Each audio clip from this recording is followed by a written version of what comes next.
Welcome to Vivek Medical Education. Today we will discuss regarding Guillain-Barré syndrome. Guillain-Barré syndrome सबसे पहले समझते होता क्या है। तो ये जो Guillain-Barré syndrome है, GBS इसको शॉर्ट में कहते हैं। इसमें definition पहले देखते हैं। Guillain-Barré syndrome GBS is a acute rapid disease with progressing ascending inflammation demyelinating polyneuropathy of peripheral sensory and motor nerves. इसमें भी डीमाइलिनेटिंग पॉलीन्यूरोपैथी पेरिफेरल जो नर्व होती हैं उनका डीमाइलिनेशन होता है। और इसमें देखो लिखा है Guillain Barre syndrome is a rare disorder in which your body immune system attack your nerve. जब ये नर्व खुद का बॉडी का इम्यून सिस्टम जो है नर्व पे अटैक करता है तब ये कंडीशन एराइज होती है। Weakness tingling in your extremities are usually the first symptom. तो जो जीबीएस है इसमें असेंडिंग इन्फ्लामेटरी डिमाइलिनेशन होता है। ये डायग्राम आप देखेंगे तो समझ में आएगा इसमें क्या क्या होगा। लिम्ब वीकनेस होंगे, difficulty swallowing, shortness of breath, flaccid paralysis, ये सब इसमें अकर हो। तो इसमें डिमाइलिनेशन याद रखना। जीबीएस में क्या होता है, acute rapid disease progressive ascending inflammatory demyelinating. इसमें डिमाइलिनेशन होता है, माइलिन शीट का टूटना होता है। इसमें ऑटो इम्यून डिजीज होती है। इसमें देख सकते हैं माइलिन शीट, इसमें हेल्दी नर्व है, ये देखो अनहेल्दी नर्व। इसमें क्या है, myelin sheath exposed nerve fibre देखो दिख रहा है ना, डैमेज माइलिन। तो यही इसका जो कॉज होगा मेन जो फर्स्ट है वो अननोन होगा, इडियोपैथिक।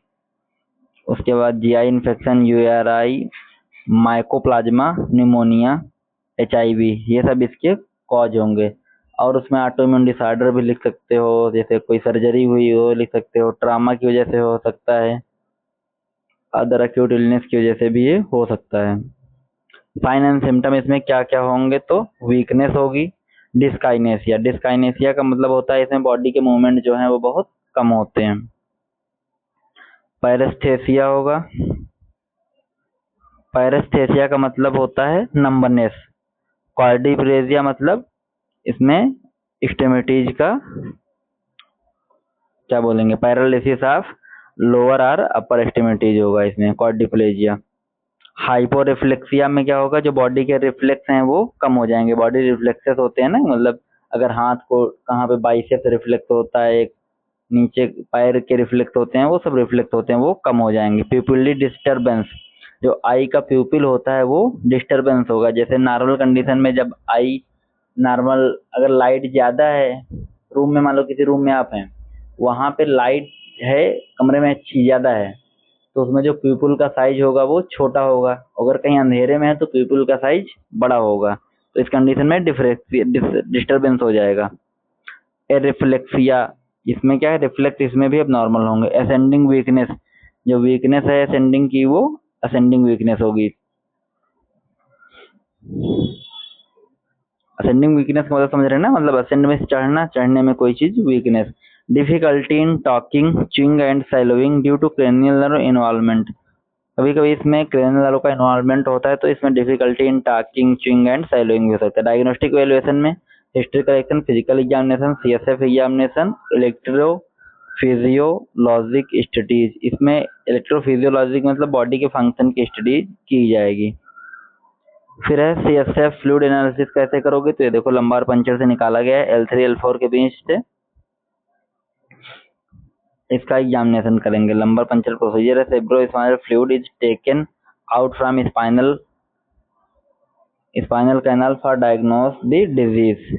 इसका मैनेजमेंट क्या होगा, तो इसमें सपोर्टिव केयर दोगे और symptomatic treatment, oxygen administration, prevention of infection, infection को प्रिवेंट करोगे। जब सीएसएफ निकालते हैं तो बहुत ही ये कॉम्प्लिकेट प्रोसीजर होता है। सीएसएफ निकालते समय कोई भी उसको इन्फेक्शन होने के चांस होते हैं, बहुत ही ये वैसा प्रोसीजर होता है। इसमें एनाल्जेसिक एंड मसल रिलैक्सेंट, अगर पेशेंट को पेन है तो एनाल्जेसिक और मसल को रिलैक्स करने के लिए muscle relaxant are needed. High dose immunoglobin therapy is used to reduce severity of the episode. Immunoglobin therapy में हाई डोज में यूज की जाएगी। नर्सिंग मैनेजमेंट क्या होगा, monitor patient respiratory function, patient की रेस्पिरेटरी फंक्शन को मॉनिटर करना। Change position frequently to avoid pressure sore, pressure sore से बचाने के लिए पेशेंट को पोजीशन को चेंज करना। Give oxygen therapy to maintain oxygen in case of dyspnoea. Dyspnoea means difficulty in breathing, उसमें क्या होगा, ऑक्सीजन को मेंटेन करना है और ऑक्सीजन थेरेपी देनी है मैकेनिकल वेंटिलेशन से। Food should be given by NG tube, क्योंकि पेशेंट को क्या था अभी, डिफिकल्टी इन सैलोइंग भी थी, च्यूइंग भी थी, डिफिकल्टी इन च्यूइंग, तो उसमें क्या होगा, पेशेंट को जो फूड है वो एनजी ट्यूब के थ्रू देंगे। Pass catheter to prevent bed wetting, patient को इनकॉन्टिनेंस होगा, बेड वेटिंग होगी, तो उसके लिए कैथेटर पेशेंट में इंसर्ट करेंगे। Provide skin care to prevent from skin breakdown, इसमें स्किन केयर प्रोवाइड करोगे स्किन को ब्रेकडाउन के रोकने के लिए। और गेट फिजियोथेरेपी सर्विस, और इसमें फिजियोथेरेपी भी प्रोवाइड करोगे।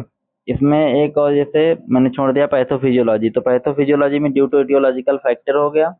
उसके बाद में anti GB one as a part of molecular mimicry. उसके बाद में complement medical injury at patient at injury at पेरिडोमल ऑक्सान ग्लियल सेल, इसमें लास्ट में कंडक्शन ब्लॉक होगा और पैरालिसिस कॉज होगा, बस यही पैरालिसिस लास्ट में कॉज होगा इसकी। ये तो like share and subscribe this